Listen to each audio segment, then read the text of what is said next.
మరియు నా తోటి స్నేహితులకి అందరికీ నమస్కారం. నేను ఏపీ మోడల్ స్కూల్లో 9th క్లాస్ చదువుతున్నాను. నా పేరు ఎం రిషిత. ఈరోజు ప్లాస్టిక్ వాడకం మనకి వరమా శాపమా అనే అంశంపై చెప్పబోతున్నాను. అసలు ప్లాస్టిక్ మన జీవితాలకి రావడం వల్ల మన జీవితం చాలా సులభమైంది.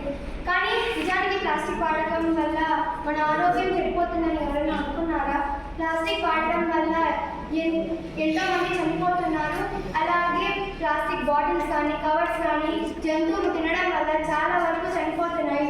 ఉదాహరణకు మన రాష్ట్రంలోనే ఒక జిల్లాలోని ఒక వ్యక్తి అసలు తనకి ఏ జబ్బులు లేవు కదా, అసలు తనకి మందు సిగరెట్ ఇలాంటివి ఏమీ లేవు, కానీ అతను చనిపోయాడు. దీనికి కారణం ఏంటి అని తెలుసుకోవడం వల్ల అతనికి రోజు టీ తాగే అలవాటు ఉందన్నమాట.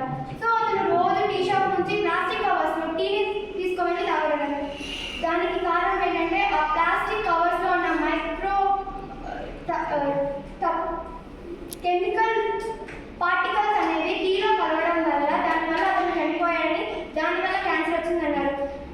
కాబట్టి మనం ప్లాస్టిక్ వాడకాన్ని చాలా తగ్గించాలి. ఇవి ప్లాస్టిక్ వాడడం కాలువలలో కానీ బయట భూమిలో కానీ, మన భూమిలో ప్లాస్టిక్ కలవడానికి 100 సంవత్సరాల కంటే పైన పడుతుంది. అంటే మన భూమి ఎంతో కలుషితం అవుతుంది. నీళ్ళలో పారేస్తే నీళ్లు కలుషితం అయిపోతాయి. నీళ్లు కలుషితం అవుతున్నాయి. ప్లాస్టిక్ని కాల్చడం వల్ల మోనో ఆక్సైడ్ అనేటువంటి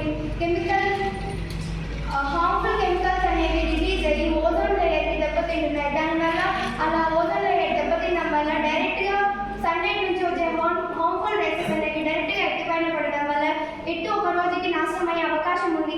అదేవిధంగా ఇప్పుడు చాలా మంది చంద్రయాన్ 2, 3 ఇలాంటివి మూన్ మీద రీసెర్చెస్ జరుగుతున్నాయి. బికాజ్ ఎందుకంటే చాలా మందికి ఇప్పుడే తెలిసిపోయింది. ఎందుకంటే ఇలా ప్లాస్టిక్ వాడడం వల్ల భూమి మీద కలుషితం అయిపోతుంది. ఒకనాటికి భూమి అనేది అంతమైపోతుందని భూమి మీద రీసెర్చ్ జరుగుతుంది. బికాజ్ ఎందుకంటే ఇక్కడ ఉన్న పరిస్థితులు అక్కడ ఉంటే డబ్బులు ఉన్న వాళ్ళు ఇలాంటి వాళ్ళు అక్కడ జీవించగలరని అక్కడ రీసెర్చెస్ చాలా వరకు జరుగుతున్నాయి.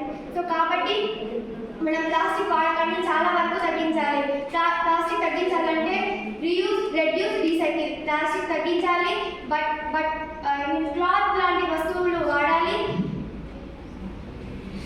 అంటారే కానీ 2 days దీని మీద లైక్ ఆర్గనైజేషన్ కానీ చాలా వరకు ఉంటాయి. కానీ వాటిని ఎవరు ఏంటి అని లైక్ సొసైటీ కూడా అలాగే అంది.